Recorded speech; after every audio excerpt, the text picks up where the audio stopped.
सुनना, हाँ। पंखा ले नंबर देते यार। हाँ चल भेजा था। भरोसा वाले हवा नहीं भाई। हाँ हाँ हाँ ले चल, ठीक है, जल्दी भेज।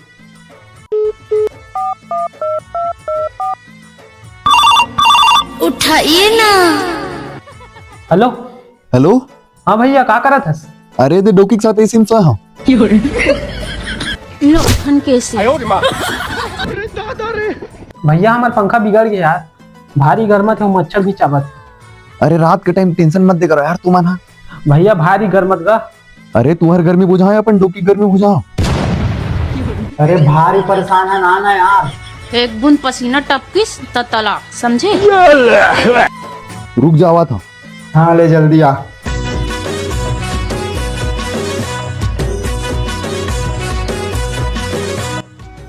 अरे ये तरफ नहीं भाई, वो दे। आप भी ठीक करके देता हूँ।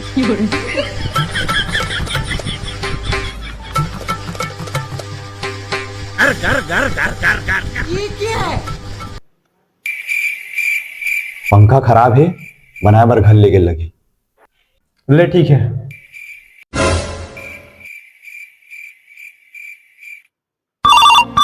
उठाइए ना। हेलो।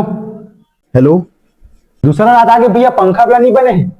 कौन भैया, कैसे पंखा कैसे रात? चलो डिस्टर्ब मत करो, रखो। तो लो जिंदगी भर नहीं छोड़ो हैं?